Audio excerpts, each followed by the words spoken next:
देश भर में चल रहे तीसरे लॉकडाउन का आखिरी सप्ताह चल रहा है। लोगों को घर जाने से बाहर निकलने के लिए सरकार ने निजी वाहनों की आवाजाही को लेकर प्रतिबंधों के तहत कुछ ढील दी है। अगर आप भी अपने निजी या किराए के वाहन से घर या बाहर निकलना चाहते हैं तो ये खबर आपके लिए बेहद काम की है। सड़क पर वाहन लेकर निकलने से पहले ये जरूरी नियम जान लेना चाहिए।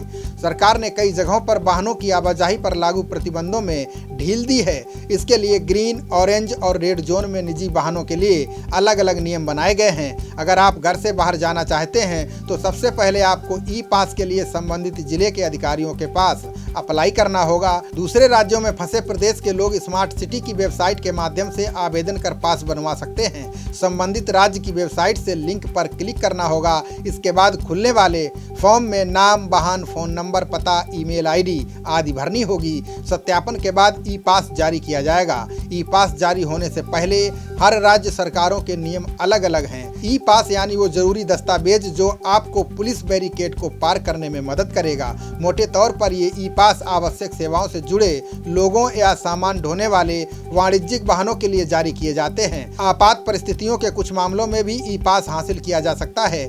ग्रीन और ऑरेंज जोन में इस प्रतिबंध को काफी हद तक ढील दी गई है। फिर भी यहाँ सामाजिक दूरी बनाए रखने के लिए स्पष्ट दिशा निर्देश दिए गए हैं। निजी वाहनों के लिए राज्यों की सीमा पार यात्रा पर रोक जारी रहेगी। एक राज्य से दूसरे राज्य में वाहन ले जाने के लिए दोनों राज्यों के अधिकारियों द्वारा जारी किए गए पास की आवश्यकता होगी। लॉकडाउन 3 के दौरान किसी भी यात्रा के लिए, चाहे काम पर जा रहे हो या आपातकालीन स्थिति में, रेड जोन में एक वैध ई पास होना अनिवार्य है। ये पास राज्य के अधिकारियों द्वारा बनाए गए पोर्टल के माध्यम से ऑनलाइन प्राप्त किए जा सकते हैं। दिल्ली जैसे कुछ राज्यों ने कहा है कि पहले जारी किए गए ई पास लॉकडाउन 3 चरण के दौरान मान्य होंगे।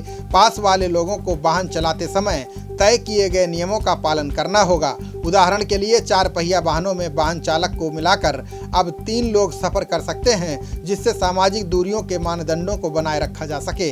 हालांकि 2 पहिया वाहनों में पीछे की सवारी पर अभी भी पाबंदी जारी रहेगी। संबंधित क्षेत्रों के लिए जारी किए गए दिशा निर्देशों के आधार पर सभी ड्राइवरों और यात्रियों को किसी भी तरह की पेनाल्टी से बचने के लिए मास्क पहनना चाहिए। साथ ही ये सलाह दी जाती है कि अपने वाहनों में सैनिटाइजर रखें। कई रेड जोन में शाम 7 बजे से सुबह 7 बजे के बीच धारा 144 लागू रहेगी। इस अवधि के दौरान किसी भी प्रकार के वाहनों की आवाजाही की अनुमति नहीं होगी। इसलिए इन क्षेत्रों में बाहर निकलने वाले किसी भी व्यक्ति को वापस लौटने से पहले इस बारे में सावधान रहने की जरूरत है। इस अवधि के दौरान सिर्फ स्वास्थ्य कर्मचारियों के वाहनों के लिए छूट होगी। कोई भी जो लॉकडाउन के नियमों और प्रबंधन के लिए राष्ट्रीय दिशा निर्देशों का उल्लंघन करता पाया जाएगा तो उस पर मुकदमा चलेगा।